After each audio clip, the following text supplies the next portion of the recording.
Imagine this for a moment. What if nothing you see is real in the way you think it is? What if every person, every conflict, every disappointment is not happening to you, but through you? Carl Jung once wrote that everything that irritates us about others can lead us to an understanding of ourselves. He didn't mean that metaphorically. He meant literally. Your life is a mirror, and every reflection is your unconscious trying to speak. But most people never listen. They spend years fighting the image on the glass, trying to fix others, escape situations, rewrite stories, never realizing they are only polishing their own projection. Look closely at your patterns, the arguments that repeat, the people who seem different but somehow hurt you in the same way, the endless search for meaning, validation, and belonging. Do you see it? The common denominator is you, the unobserved you, the mind running quietly beneath the noise. Jung called this the tyranny of the unconscious. Until you make it conscious, it will run your life, and you will call it fate. But the truth is more terrifying and freeing at once. Your suffering has never been random. It has always been communication. The world outside has never been against you. It has only ever been showing you the parts of yourself you refuse to see. If you can understand this, even for a second, everything changes. Because the moment you stop blaming the mirror, you start seeing the reflection for what it really is, an invitation to awaken. And that's what this video is about. Not how to change your life, but how to see it. Look closely at your life. The same stories keep repeating, only with different names, different faces, different cities. You think you've left the past behind, but somehow it always finds you again. You meet people who mirror your wounds perfectly, those who ignore you when you fear being unseen, those who control you when you're afraid to trust, those who abandon you just as you begin to open your heart. And every time you tell yourself, it's happening again. But it's not happening again. It's happening still. Jung said that what we call fate is nothing more than the unresolved unconscious trying to reveal itself. The people who trigger you are not accidents. They are mirrors polished by life to show you where you are still asleep. Yet instead of recognizing the reflection, you attack the surface. You blame them. You change jobs, leave relationships, start over again and again, believing that distance equals healing. But the same pain finds you, wearing a different mask. This is the quiet cruelty of projection. You can spend decades chasing freedom and never realize that you are dragging the same shadow into every new beginning. You say, I just attract the wrong people. Jung would answer, no, you attract what you have not yet made conscious. Every wound you refuse to look at becomes a magnet, pulling toward you the exact experience that will make you face it. And then comes the exhaustion, the sense that life is conspiring against you. You tell yourself you're cursed or unlucky or too broken to be loved. But the truth is simpler and harder. You're being invited to wake up. Each repetition is a message written in the language of pain. If this truth resonates with something deep inside you, subscribe and stay close. Because what comes next will show you why Jung believed pain was not the enemy, but the beginning of awakening. There's a quiet terror in realizing how much of your life you've been repeating. Not because you didn't try hard enough, but because part of you was still living in the past. Jung said that the unconscious doesn't forget. It reenacts. It recreates what you refuse to feel until you finally see it. And that's why the same patterns return, like ghosts of unfinished emotions. Think about it. The people you fall for, the ones you chase, the ones who make you feel invisible, small, or unworthy, they're not random. They are your unfinished business. wearing human faces. They speak the language of the parts you've abandoned, the child who learned to please to be safe, the teenager who shut down to avoid pain, the adult who pretends to be fine so no one sees how tired they are. Every reaction you have to someone else is a message from one of these forgotten selves, asking to be heard again. Projection isn't just a psychological concept. It's how the soul tries to come home. The world keeps showing you what you've buried. When you see betrayal outside, it's your own trust asking to be healed.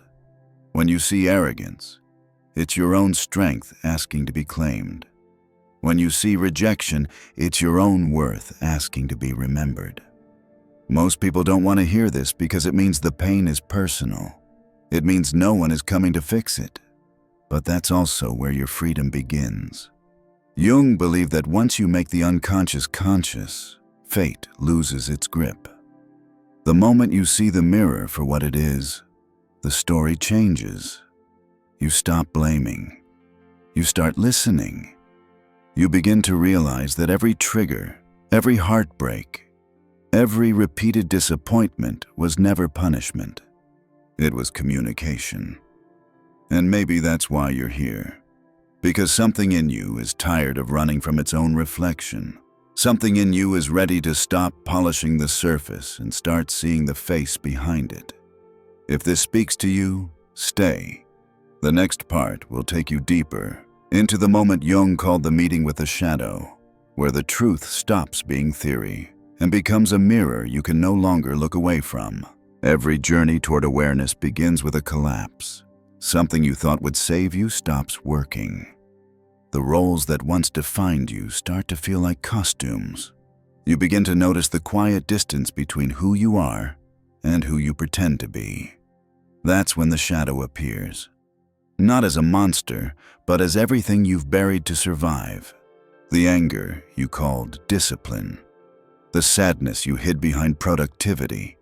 The longing you disguised as ambition. It doesn't come to destroy you.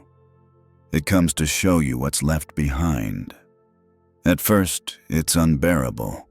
You start to see yourself in the very behaviors you swore you'd escaped. You judge others and realize you're describing your own reflection. You hurt someone and hear the echo of every time you were hurt. Jung said, "One does not become enlightened by imagining figures of light, but by making the darkness conscious." This is that moment, the one most people never reach because they run. The mind tries to bargain. I've already healed. I've forgiven. I've moved on. But the body remembers. The breath tightens when someone raises their voice. The stomach twists when you feel ignored. The shadow speaks through sensation, not words. It waits for silence, because silence is where it can finally be heard. This is the midpoint of transformation, the part Jung warned about. Most people stop here. They taste awareness and think they've arrived. They confuse recognition with liberation. But the shadow is clever.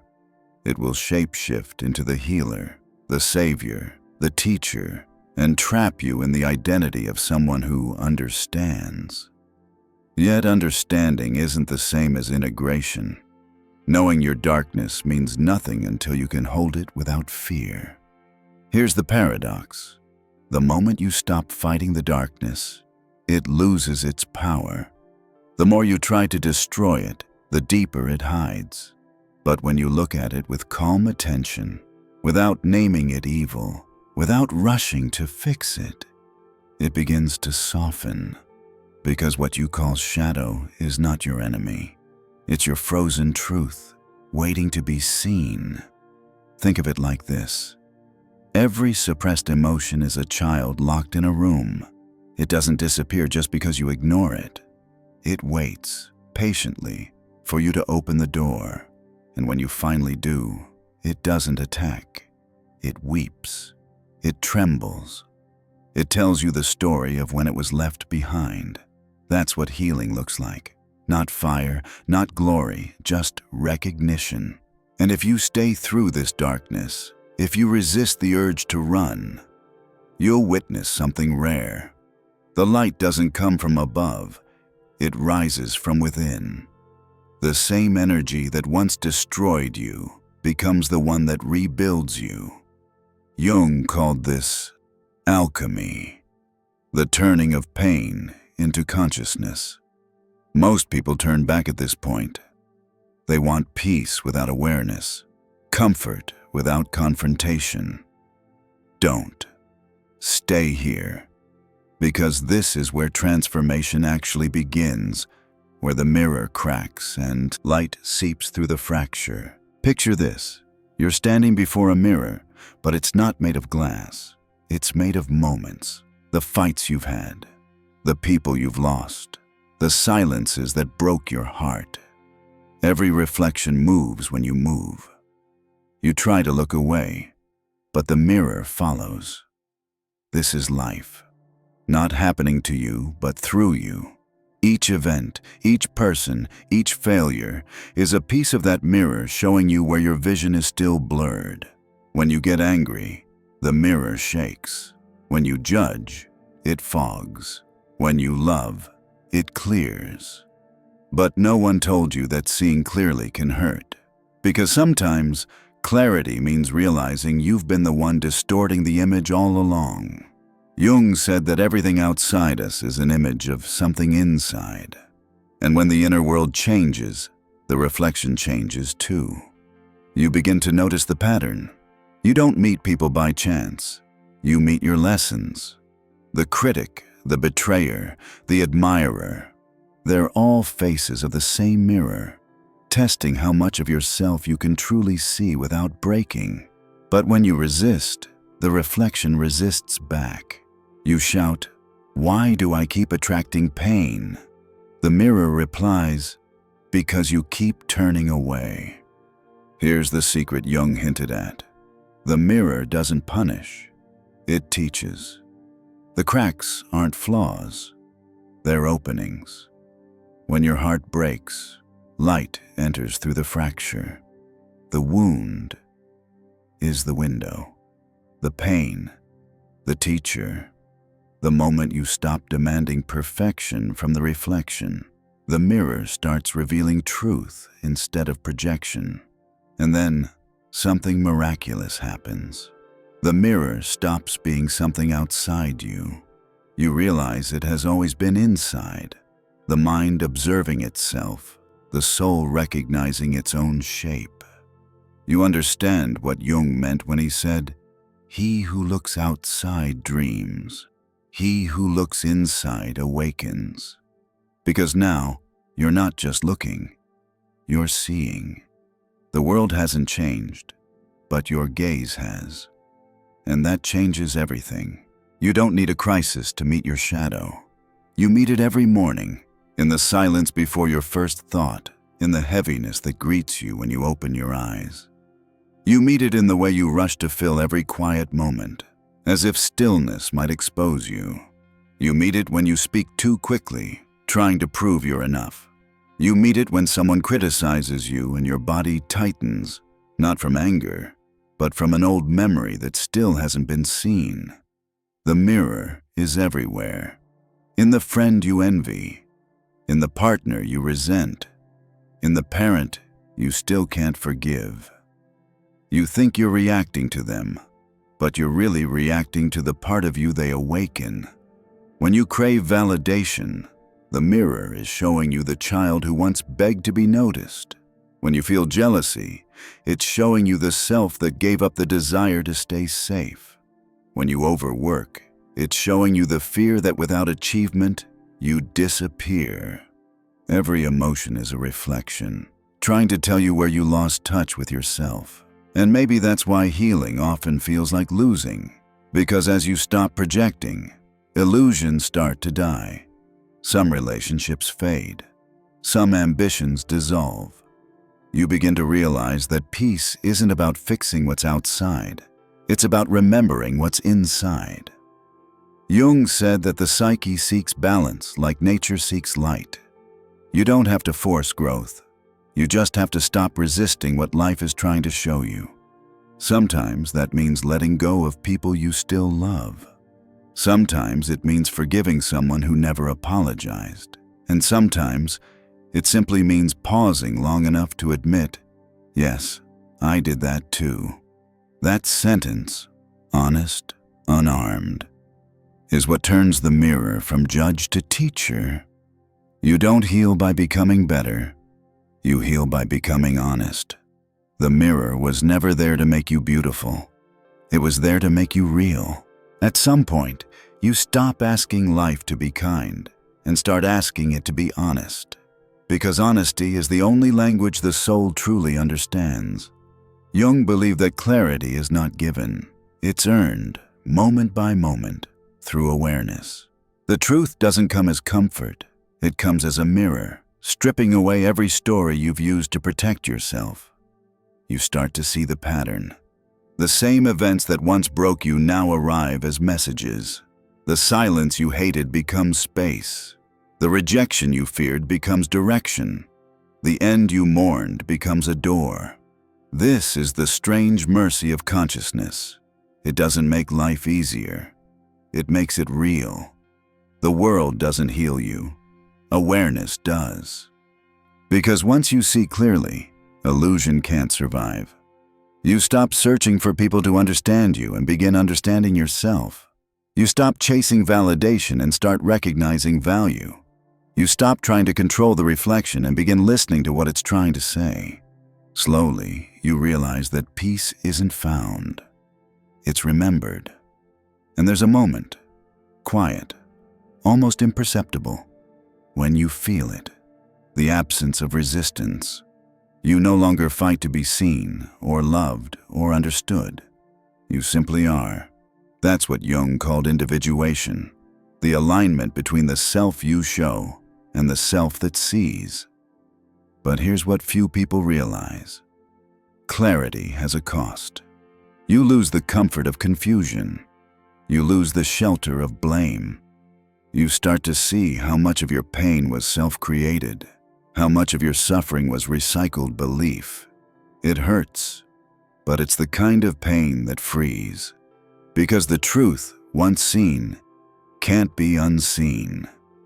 So when life feels heavy again, remember, it's not turning against you, it's speaking. Pain has never been the opposite of peace. It's the doorway to it. And if you stay until the end of this video, you'll understand what most never do. That clarity isn't the end of suffering. It's the end of confusion. And that changes everything. Awareness is not about watching your thoughts. It's about watching the part of you that needs them. Every reaction has a root, and that root is always fear. Fear of rejection, fear of loss, fear of not existing without control. Jung said that every emotion, no matter how dark, carries a fragment of truth. The practice is to let that truth speak before the ego translates it into defense. When someone hurts you, the untrained mind reacts. It builds stories, labels, judgments. But the conscious mind pauses. It asks, what inside me is being touched right now? That question alone changes the dynamic. Because the moment you name the emotion, you're no longer possessed by it. This is how you begin turning projection into perception. Try this in daily life.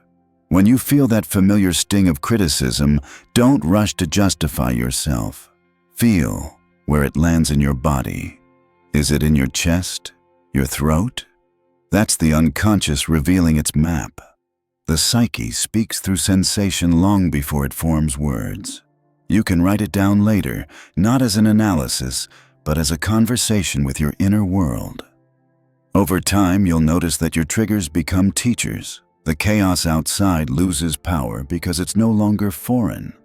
It's feedback. And one day, without realizing when, you'll notice a shift. You stop asking, why is this happening to me? And start whispering, what is this showing me? That's when you know you've begun to see. Awareness doesn't make life easier. It makes it unavoidable. Once you see the truth, you can't go back to pretending. You start to notice how much noise people use to avoid silence, how much love is really negotiation, how much success is just a distraction from emptiness. You begin to stand at a distance, not out of pride, but because you can no longer unsee. That's the price of awakening. You lose the comfort of illusions. The conversations that once entertained you now exhaust you. The relationships that once defined you start to dissolve, not from anger, but from incompatibility of depth.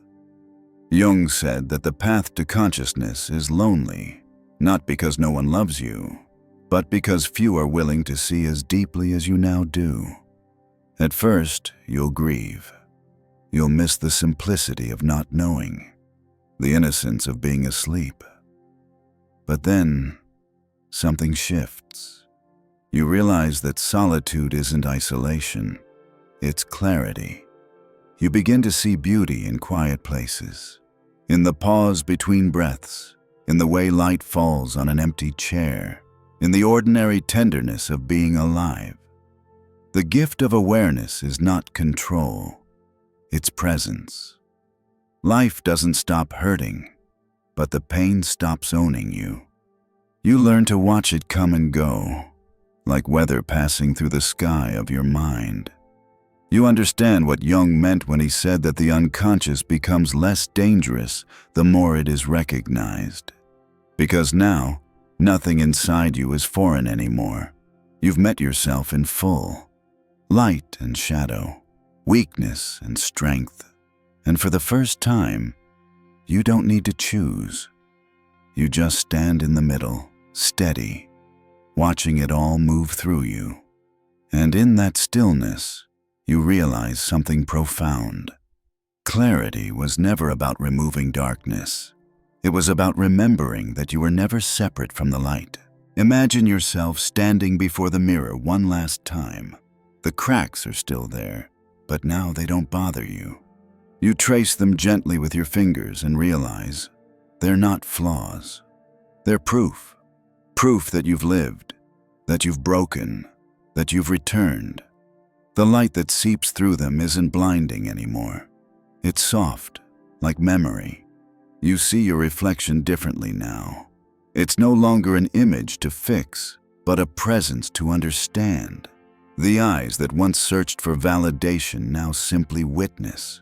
The face that once carried every story now rests, unmasked. This is what awareness feels like. Not a destination, but a quiet alignment between truth and peace. You take a breath. For the first time, it feels unforced. The air moves through you easily, as if life itself has stopped resisting. Maybe it has. Maybe it was never the world that needed to change, only the way you saw it. As you turn away from the mirror, the light follows you. It doesn't fade.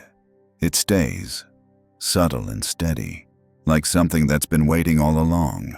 And as this video ends, don't rush back into noise. Stay silent for a moment. You might notice, it's not empty, it's full of you.